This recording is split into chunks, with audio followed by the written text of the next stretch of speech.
everyone. Are you fine today? Sehat semua ya? Alhamdulillah. Okay, before we start the lessons, let's open our class today by reciting basmalah together.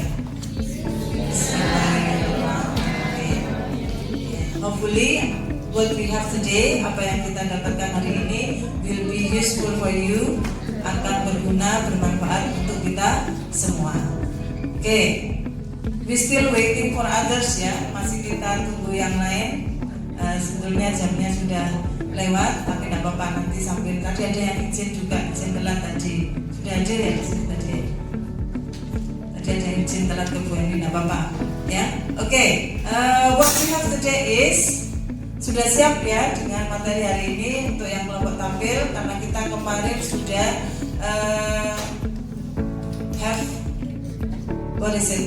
kita sudah explain, kita sudah menjelaskan teknik untuk pembelajarannya pada hari ini. Bahwa nanti ada dua kelompok yang presentasi terkait dengan materi. Materi hari ini adalah apa? Ya, we talk about noun. Sebelumnya saya jelaskan dulu untuk learning adjektifnya atau learning objektifnya, tujuan pembelajarannya di sini. Yang pertama, nanti kamu bisa identify, classify about nouns, which one is common, proper, abstract, and collective, also countable, uncountable in the sentence. Kemudian yang kedua, using nouns correctly. Nanti setelah presentasi ada LKBD dan seterusnya, sehingga you may use nouns correctly in spoken or dialogues, maybe ya. And then compose a short descriptive paragraph. Nanti ada tugas individu seperti itu. Kemudian nanti terakhir you can evaluate peers use of nouns. But what we have today, apa yang nanti kita lakukan hari ini adalah presentasi kelompok, yang mana sudah kita jadwalkan hari ini adalah presentasi kelompok 1 dan 2. And then every groups you just have 10 minutes to present and also Q&A activities. Ada 10 menit jatahnya setiap kelompok, nanti presentasi sekaligus tanya jawab dari kelompok yang lain. Oke, is it clear? Can we start now? Semangatnya mana ini? Semangat ya hari ini ya? Semangat. Gimana kemarin kalau semangat? G-O-O-D J-O-B. Good job. Masih pagi loh ya ini. Sudah sarapan? Have you got your breakfast? Belum? Karena berangkat dari rumah pagi sekali ya, belum sempat sarapan. Okay, now we start for the first presenters. Kita mulai dari grup yang pertama. Assalamualaikum warahmatullahi wabarakatuh. Hello everyone. We from group 2 will present about nouns. Introduce ourselves. My name is Nadia Ratna Andi. My name is Danu Tegar. My name is Nadia Makari.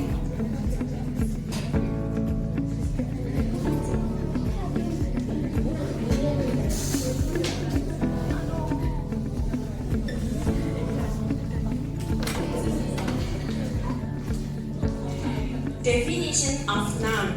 A noun is a word that names an object, living thing, place, event, or concept. Examples include table, cat, school, birthday, and love, all of which are important in communication. Types of noun. Concrete. Concrete nouns are objects that can be recognized with our senses, such as cars and water. They have physical form and can be seen or touched. Abstract. Abstract nouns encompass concepts and feelings that cannot be such as sadness and time. They describe things that are more difficult to measure. Comparison concrete and abstract nouns helps students understand the differences in word usage. Students need to recognize examples of each category for clarity.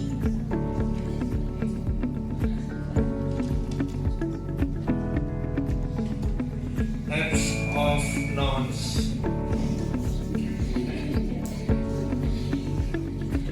Common nouns are names that are used to refer to a particular group of type of things, such as animals and flowers. Example: animal, flower, and trees. Special nouns. A proper noun is a name that refers to an individual of or specific person, usually beginning with a capital letter.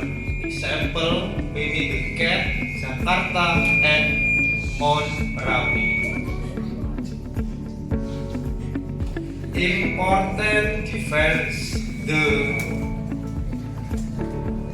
The main difference between common and specific nouns is their usage and spelling. Common nouns are not capitalists, while specific nouns always begin with a capital letter.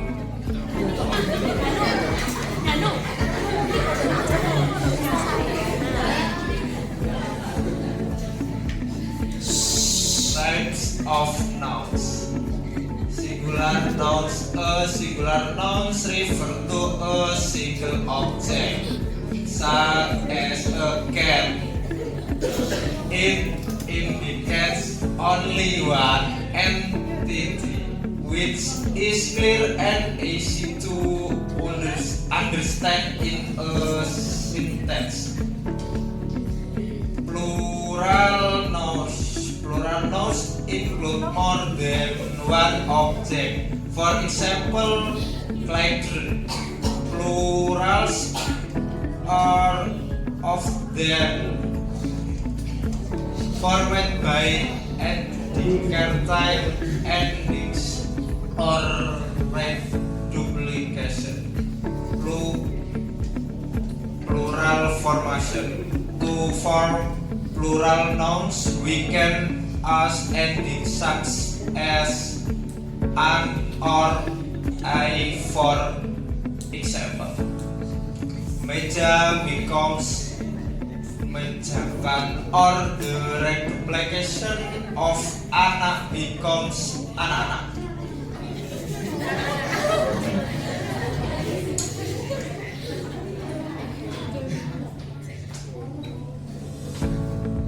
Function of nouns. Peran dan penggunaan dalam kalimat. Subject. Nouns can function as subject in sentences. For example, the child plays ball, where the child is the main actor of the action. Object. In the same sentence, nouns also function as object, as in the example above. The ball is something that is acted upon. Be the subject. Additionally, nouns can function as predicates.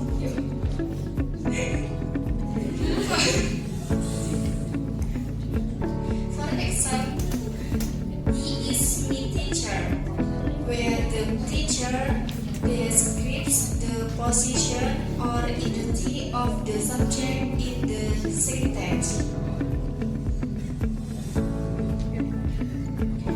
Now, sentence general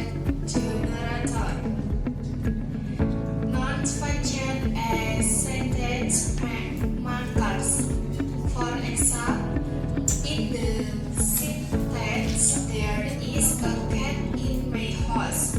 The noun cat describes an object in the house. Predicate noun. As a predicate, noun also play an important role. For example, in the expression, he is my teacher. The noun teacher explains who is subject is. Other roles, peran lain. Nouns can function in a variety of other roles, including a subject or object in sentence, and enriching meaning and clarifying the message being conveyed. Mungkin sekian presentasi dari kami. Apakah ada pertanyaan dari teman-teman? Ya.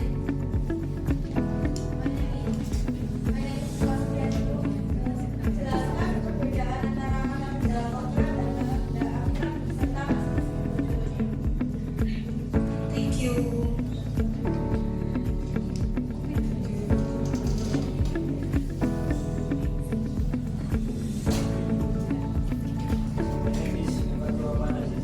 Jelaskan perbedaan dasar antara kontras noun dan abstrak noun serta berikan contoh yang tidak ada di PPT tersebut.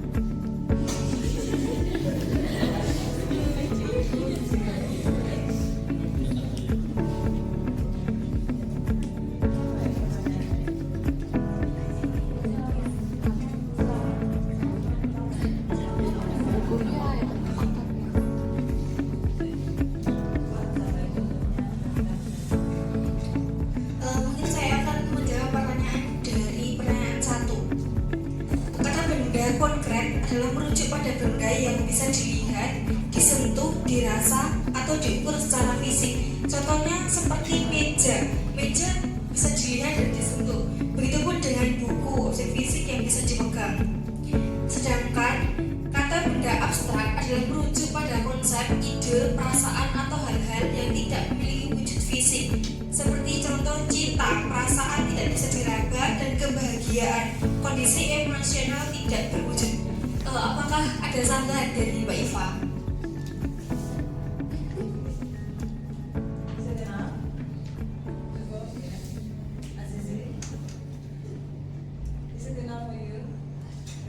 Sudah cukup jawabannya. Karena pertanyaannya sama ya. Konkret sama abstrak ya. Sekian presentasi dari kelompok. Bisa 3 ya. Nggak ada lagi. Any other questions? Enough? Sekian presentasi dari kelompok kami. Wassalamualaikum warahmatullahi wabarakatuh.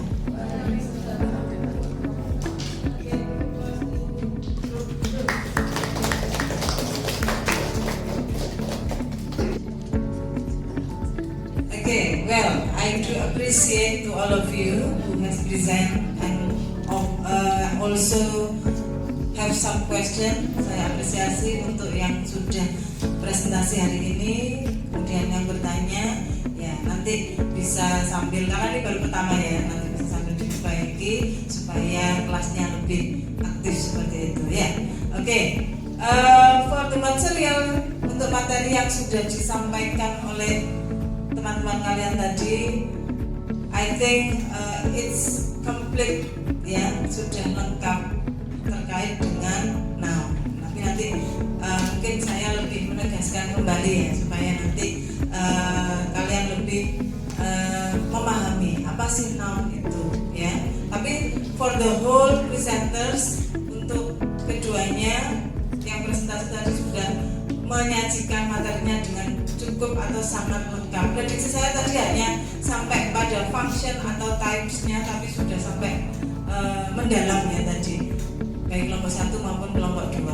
Nah nanti saya istilahnya jelaskan lebih lanjut atau saya kuatkan kembali ya.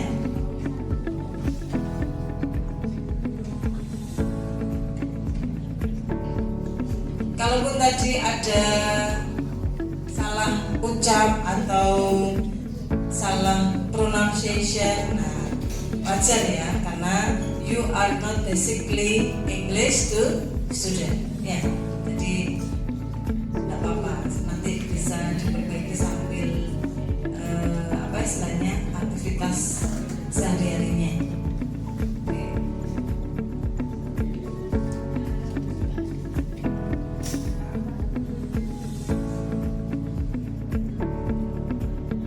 Oke, let me share. Jadi now, nah, membacanya now. Coba repeat after me. Now, now, now ya, now. Bukan nun ya. Kalau nun itu huruf bijak. Now, oke, repeat once again. Now. Jadi noun itu salah satu dari part of speech. Apa tuh part of speech itu? Ya, dalam bahasa Inggris itu ada berbagai macam kata yang nanti dibedakan. Insya Allah ada 8 ya. Tapi basically kita hanya pelajari 4 yang istilahnya paling penting dalam sebuah kalimat yang sudah kita sampaikan kemarin.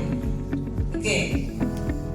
So in my PPT we will talk about what is noun, type of noun, and then singular and plural nouns, common and proper. Tadi sudah dijelaskan teman semuanya, ya.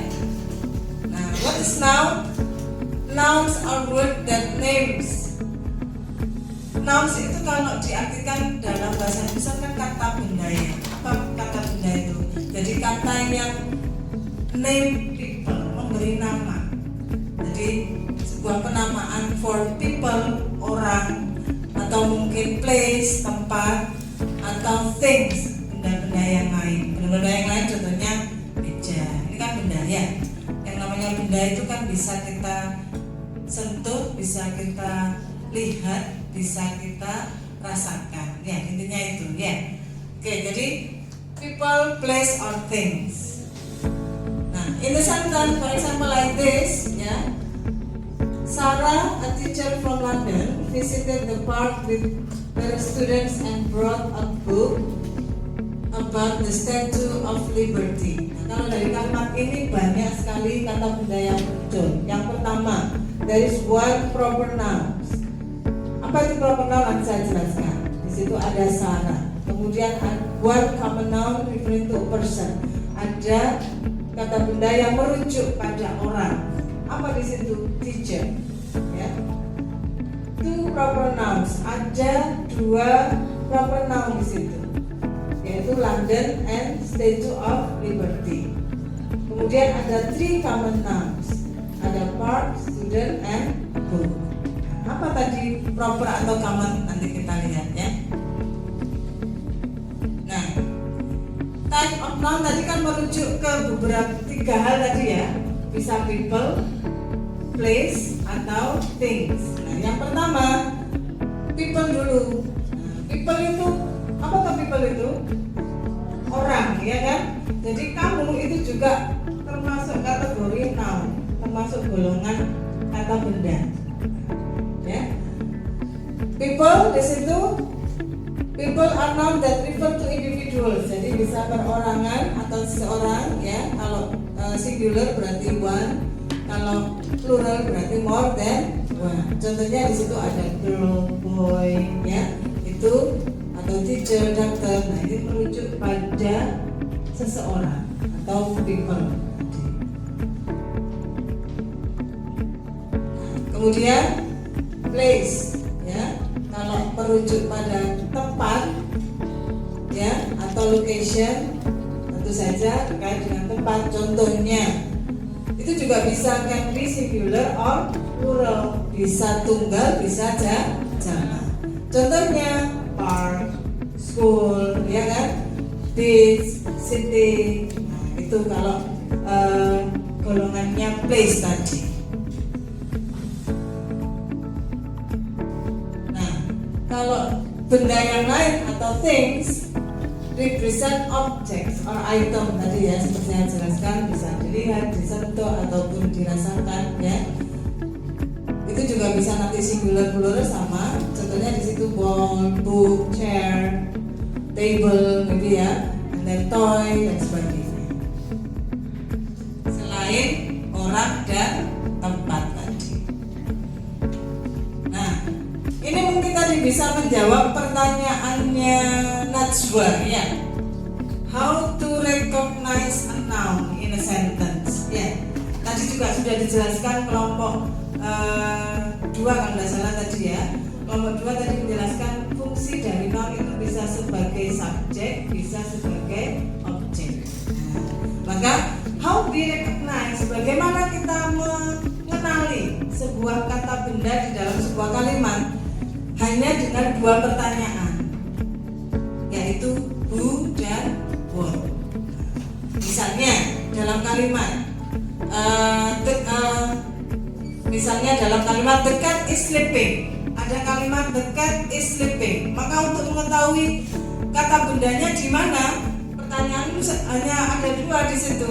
Ada 1, who is sleeping atau what is sleeping. Ya, jadi siapa yang sedang tidur? Tentu saja kucing. Nah, kucing itu kata bendanya di situ. Nounnya di dalam kalimat itu adalah kucing. Jadi sekali lagi seperti yang sudah disampaikan kelompok 1 atau 2 tadi, fungsi dari noun bisa sebagai subjek, bisa sebagai objek dalam kalimat. Kalau bingung antara subjek dengan objek, bisa kamu pakai pertanyaan ini tadi, siapa atau apa. Oke? Nah, tadi juga dijelaskan temanmu ada singular, ada plural. Mungkin masih ingat di materi SMA dulu ya. Apa sih singular, apa sih plural? Singular itu single, ya dari kata single. Single itu berarti satu. Maka singular nouns refer to one person, one place, one thing. Nah, ya, jadi 1 jumlahnya. Dog ya, 1, a dog. Ya, a car atau a hat. Nah, seperti itu. Sedangkan plural refers to more than one, lebih dari 1. 2 boys, 2 anak laki-laki. 3 chairs, 3 kursi. Itu plural ya. Nah, ini tadi type-nya atau jenisnya ada proper noun ya. Yang pertama, proper noun itu apa? Proper noun are specific names. Jadi apa ya? Khusus. Ada penamaan khusus. Misalnya kalau people ada Iva. Nah, berarti Iva itu 1 ya kan? Khusus proper noun Iva itu ya. Atau di sini mungkin ada nama kota, misalnya place ya, terkait dengan place London. London itu juga khusus ya kan, tidak ada London yang lain ya. Biasanya they always start with a capital letter. Tandanya proper noun itu ditandai dengan huruf besar, diawali dengan huruf besar. Makanya nama tempat itu juga ditulis dengan awalan huruf besar ya, sama dengan ketika kita di dalam bahasa Indonesia. Jadi proper noun is a specific name, penamaan yang khusus. Jadi tidak ada yang lainnya, atau maknanya itu satu hal. Common nouns ya. Common nouns tadi kebalikannya, kan ada 2, proper dan common. Common nouns itu general names for people, place, or thing. Karena 3 tadi kan ya. Jadi nama yang umum. Misalnya kalau tadi proper noun-nya London. London itu apa? Kota, city, ya kan? Jadi kalau sebagai proper noun London itu kalau proper noun-nya itu London, common noun-nya itu city. Atau Iva, kemudian ada people, ya kan? Paham ya? Jadi general name, nama yang umum sifatnya ya. Teacher, teacher siapa? Misalnya saya kan sebagai teacher, kita sebagai guru, maka kalau saya sebagai guru ya nama Teacher. Oke, I think itu tadi. Yang lainnya tadi sudah dijelaskan temanmu cukup banyak ya. Termasuk tadi saya ulas sedikit ya. Tadi bedanya antara how to recognize tadi ya dari Najwa. Bagaimana kita mengenali, recognize kata benda dalam sebuah kalimat tadi ya.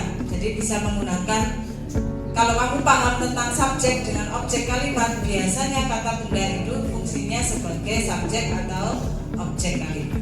Tapi kalau tidak bisa membedakan subjek atau objek kalimat, kamu bisa menggunakan dua pertanyaan tadi, what atau who ya. And then the second, Alia tadi bertanya mengapa penggunaan noun sangat penting dalam dunia nursing. Ya, penting nggak kira-kira? Penting ya, apalagi kalau kita bicarakan benda selain manusia dan nama tempat tadi, alat yang kamu gunakan di duniamu, dunia keperawatan itu mostly kebanyakan pakai istilah bahasa Inggris. Nah, kalau kamu tidak tahu, otomatis juga tidak tahu fungsinya alat ini apa. Nanti diminta dokternya, tolong ambilkan syringe. Apa itu syringe? Suntikan. Nah, ternyata kamu tidak tahu apa ya syringe itu ya. Mungkin bisa jadi kan seperti itu kan, di tulisannya itu tidak suntikan gitu kan, pakai bahasa Inggris kan istilahnya. Nah, itu pentingnya kita mengenali noun dalam bahasa Inggris juga seperti itu, karena banyak benda yang pakai istilah bahasa Inggris di dunia keperawatan. Atau mungkin disuruh ambilkan apa ya? Contoh lagi. Ada lagi contoh. Tadi banyak ya yang di kelompok 1 tadi contohnya ya. Banyak istilah dalam duniamu yang harus kamu kenali, istilah-istilah bendanya, alat-alatnya itu ya. Misalnya timbangan. What is timbangan in English? Apa alat untuk menimbang dalam bahasa Inggris itu?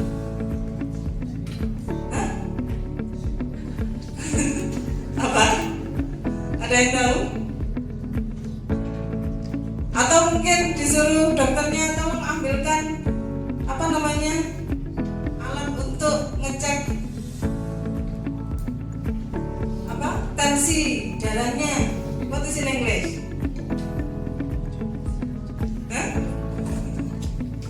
Kalau timbangan tadi scale ya. Kalau alat ini, alat untuk ngecek tensi darahnya.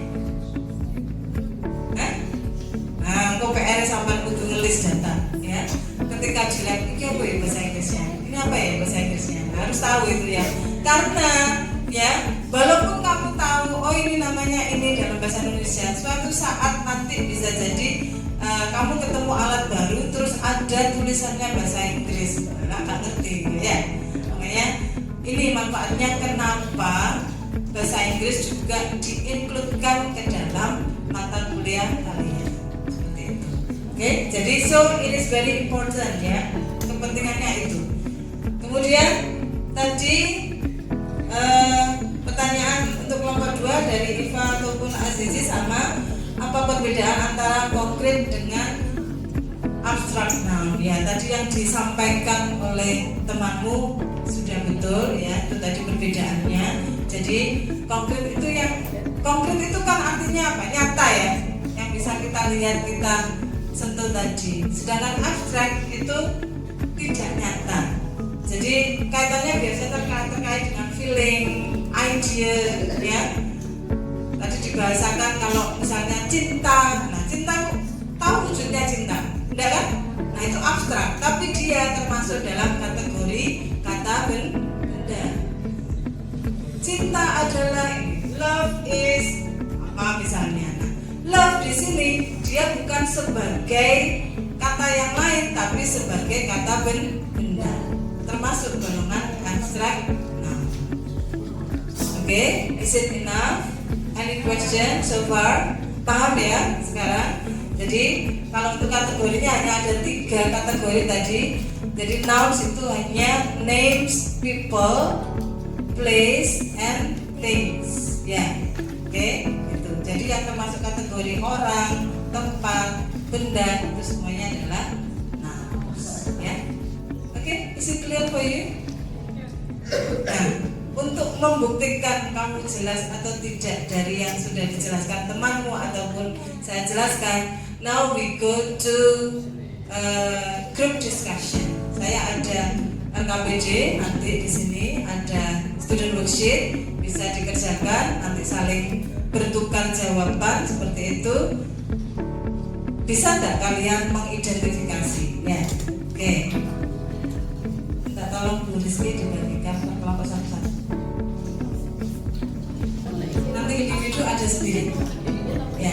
So the first is group discussion. Ya.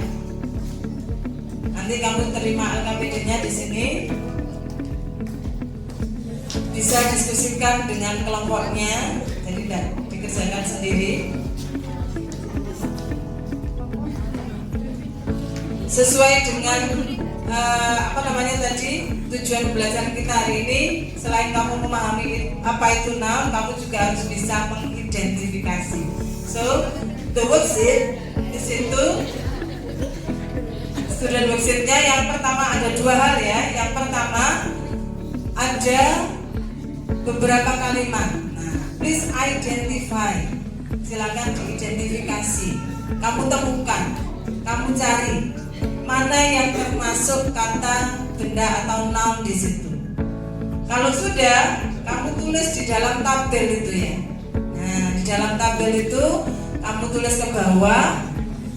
Kemudian kamu classify, kamu kelompokkan. Contohnya sudah ada di situ, misalnya contoh di situ ada kalimat the teacher gave the student some books. Ya, ada 3 noun di situ. Yang pertama teacher, yang kedua student, yang ketiga books. Nah, dari beberapa kategori tadi, nah di tabelnya ada person, place, animal, and thing. Nah, masuk kategori yang mana? Please give a thing.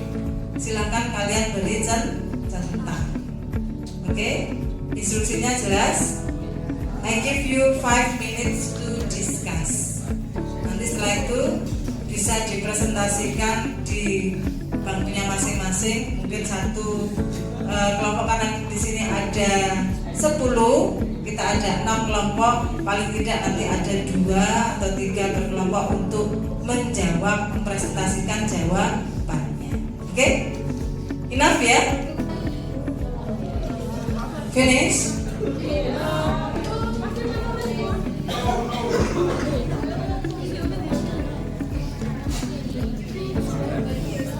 Oke, pada saat nanti temanmu memberikan jawabannya, mempresentasikan jawabannya, you may give some comments ya.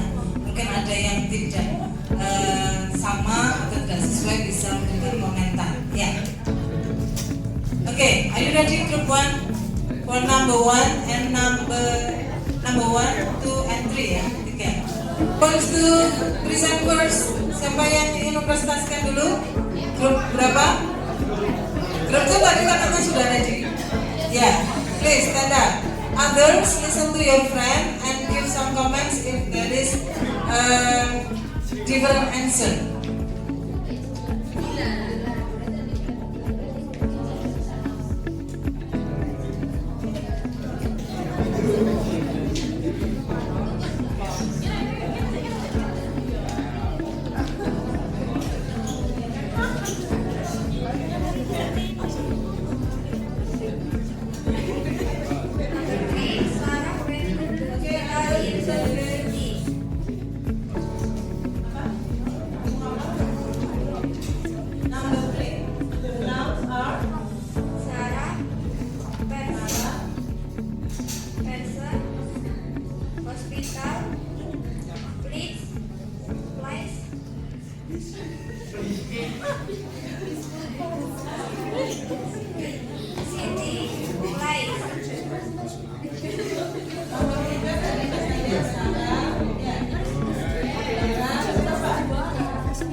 jawaban nomor 3 ya. Kalau ada yang tidak sesuai, kalian bisa berikan komen. Sarah belong to herself. Dan Professor Siti, is it correct? Betul? Is it true? Okay. Thank you. Now number 4. Now number 4, the computer is on the desk. Computer is things. Desk is things. Ketika sambutannya komputer ya. Dan komputer masuk belong to B. Desk belong to A. Is it true?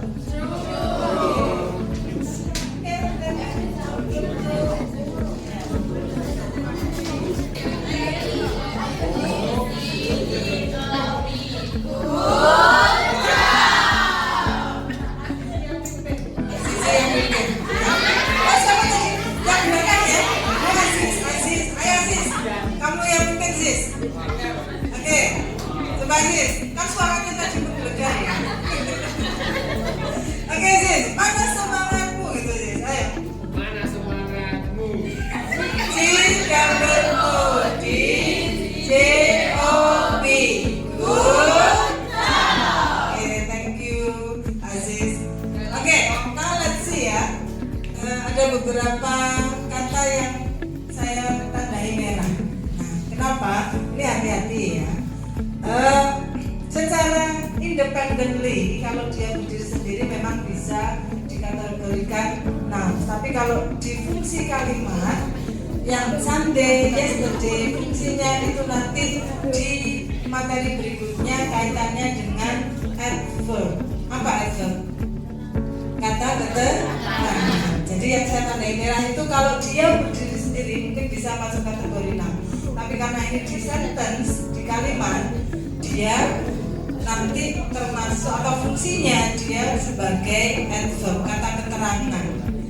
Tadi yang saya katakan apa? Ketika kamu recognize pertanyaannya Najwa tadi, bagaimana kita mengenali noun dalam sebuah kalimat? Hanya ada 2 pertanyaan, ya kan? Yang pertama adalah who, yang kedua adalah what. Jadi seperti nomor 1, who visit the zoo last Sunday? Siapa yang pergi ke kebun binatang minggu yang lalu? Jawabannya family. Nah, itu berarti family sebagai noun di dalam kalimat itu yang fungsinya sebagai subjek.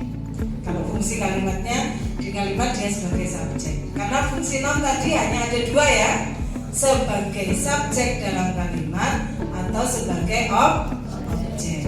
Oke, jadi kalau kata-kata itu berdiri sendiri yang merah tadi itu bisa masuk kategori. Tapi karena ini di dalam kalimat dia fungsinya sudah bukan noun lagi, tapi sebagai adverb. Harus hati-hati. Karena Sunday, last Sunday itu berarti pertanyaannya bukan what atau who lagi, tapi when, jadinya kapan, ya kan? Bukan siapa, bukan apa, tapi karena hari, ya, maka pertanyaannya menjadi kapan. Padahal untuk mengenali noun dalam kalimat tadi pertanyaannya ada siapa dan apa. Oke? Ada pertanyaan? Oke, thank you yang sudah mempresentasikan hasilnya tadi ya. You did the job very great today ya. Oke, sekarang kalau tadi tugas kelompoknya bisa dikumpulkan kembali. Jangan lupa namanya ya. Nama kelompoknya maksudnya grup 1, 2, 3. Nanti saya simpan, saya berikan penilaian. The last, terakhir, we will have some games ya. Kita ada games, nanti ada quiz, bukan games ya. Kalau games ada quiz tapi seperti game. Pernah pakai quizzes ya? Ya, pernah ya. Nah, terakhir kita tutup dengan quizzes. Nanti ini penilaian individu. Jadi dikerjakan sendiri. Semuanya ada paket datanya? Tidak. Hah? Tidak. Ada pastinya ya. Nah sekarang kalau pakai datanya 1 detik saja sudah tidak ada, mesti gulung-gulung. Ya, okay, I will share the links, and then after that you may join the games, the quizzes.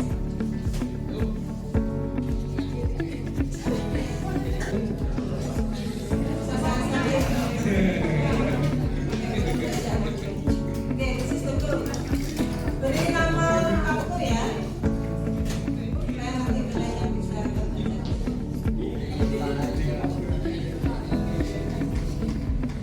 Sekarang namanya itu bukan quizzes lagi, tapi background. Kamu ketik di Google-mu background.com, kemudian join with the book.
Well, ya tadi kalau dari kuisnya sudah berbagai macam soal ya.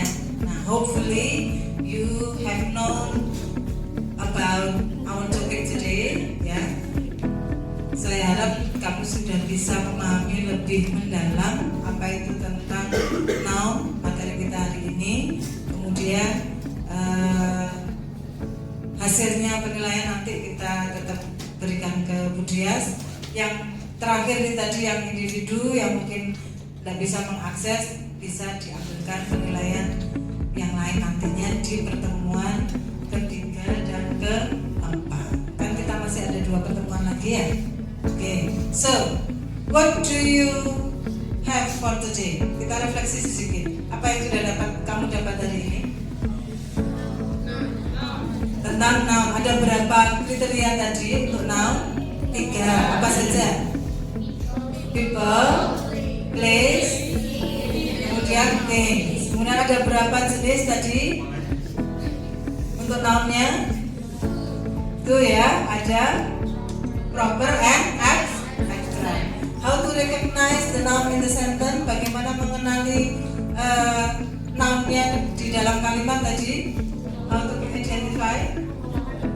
Dengan pertanyaan who atau what, karena fungsinya bisa sebagai subjek, bisa sebagai objek. Oke, thank you all of you everyone ya. Semuanya terima kasih untuk hari ini. Saya sangat mengapresiasi apa yang sudah kamu lakukan ya. Ayo give applause to all of you. Semangatnya mana? G double O D J O P.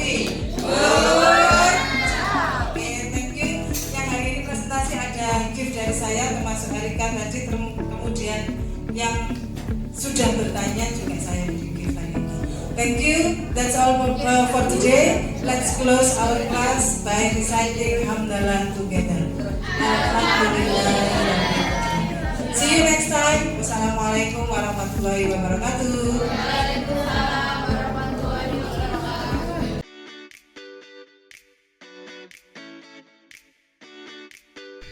Assalamualaikum warahmatullahi wabarakatuh. At this moment, let me share my reflection after doing teaching internship at Universitas Muhammadiyah Lamongan or UMLA.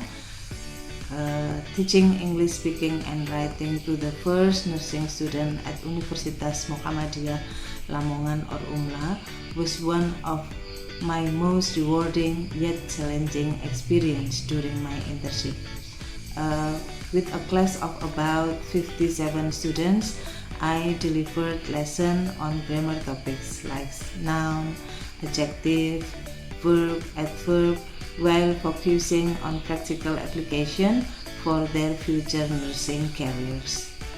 Here, I will tell what went well, the obstacle I faced, key lesson learned, and how I will improve moving forward. First, what worked really well the lesson plan was a major strength because it gave a clear learning path. Students always knew what to expect, starting with quick warms up, moving to main activities, and ending with reviews. For the noun lesson, for example, the sequence from having material from group presentation and discussion, worksheet practice, pair speaking, and individual assessment by having quizzes flowed smoothly. We start with group presentation and discussion, then me as a lecturer give some strength to the materials, and then next simple remembering. Students just identified nouns, then they understood types like common, proper, abstract, and countable nouns. Later, they use noun in speaking and writing and even check each other work. This match Bloom's level perfectly, from basic recall to choosing best answer in their quizzes. Nursing students showed real enthusiasm because lesson linked directly to their fields. When practicing nouns like patient, syringe, hospital, their eyes lit up. They share their material and connect them to their field. This real-world connection kept energy high throughout 90 minutes. With 57 students packed in one room, attention stayed strong at 90 up to 95%. Colorful PowerPoint slides, attracting group presentation, and discussion more or less about 10 minutes, and movement between pair work kept them engaged. No phones out because we have some commitment before doing the activities, and everyone watched, participated, and full attention during quizzes. Having varied activities prevented boredom. Mixing activities also suit different learning style. Visual learners love slide, and kinesthetic ones enjoy pair rotation. Quizzes was a game changer. Like quizzes on noun types got 92% response rates. Students compete for the top score with instant feedback. Results shows 85% master common or proper noun immediately. The app gamified grammar, no more boring paper tests, and UMLAS also set up work well. Working projector, stable Wi-Fi for quizzes and Padlet, whiteboard, printed worksheet, and then air conditioner kept everyone comfortable during lesson sessions. However, the indoor lighting was not sufficient, but it was quickly fixed in the next meeting.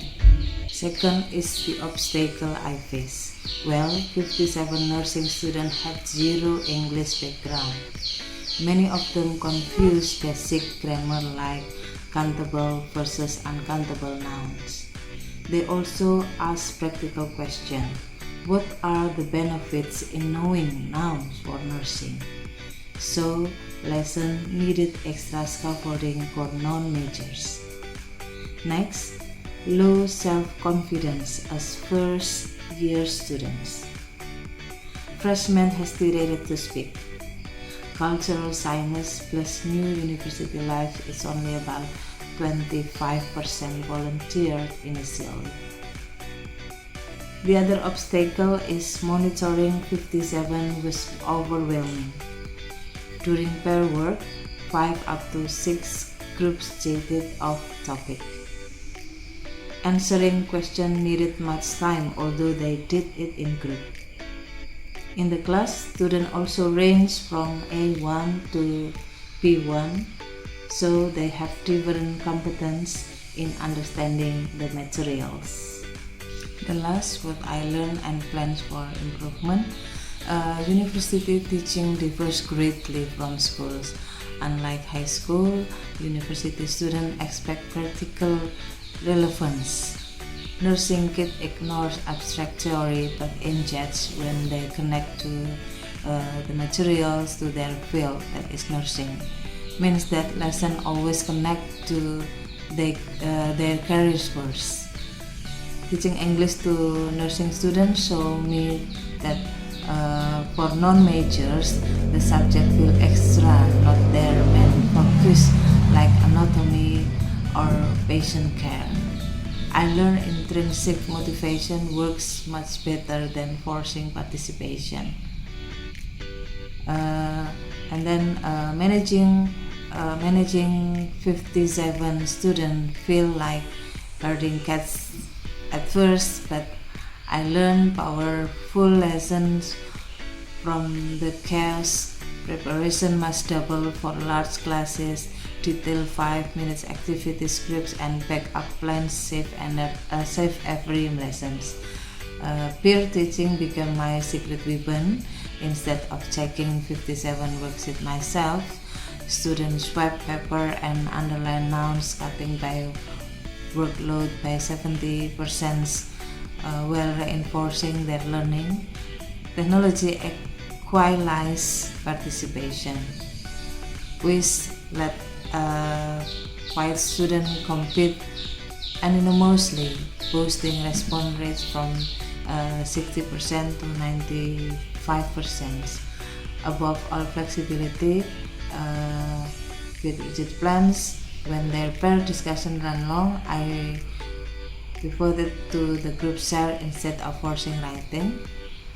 These strategies turn overwhelming numbers into manageable energy. For future lessons, I'll implement the target fixes. First, start with a 5-minute species diagnostic to group students by level basics, mediums, and then advanced. And then the seconds, build confidence through safe ladders. The first week, think pair share in same gender pairs. The second one, add class sharing, and then the third period or week, student-led demos. The third theme that 57 student based with table ladders rotate weekly. Digital Google Classroom submission, for instance, grading and Mentimeters, polls for equal voices. And the fourth, double nursing relevance. Every activity is tied to hospital, classify nouns in patient chart, or role play nurse doctor. Stop using 15 nouns. And then the fifth, master timing with screen countdowns. 15 minutes for warming up, 60 minutes for practice, and 15-minute main review. Finally, track progress digitally. Google Forms, rubric auto score, and shows growth from the first week to up to the fourth week. This change will make large non-major classes smoother and more impactful. Well, that's all about my reflection in doing teaching internship program at Universitas Muhammadiyah Lamongan or UMLA. I do hope this experience have sharpened my teaching knowledge and skill. For the students, may it deliver meaningful insight and inspiration to propel their future careers forward. The last, I want to say my deeper thanks to our lecturer, Bu Dwita, for this invaluable opportunity to grow our competence. Very great thanks also for Budias as UMLA's lecturers who has given us time and chance. Thank you for all, and wassalamualaikum warahmatullahi wabarakatuh.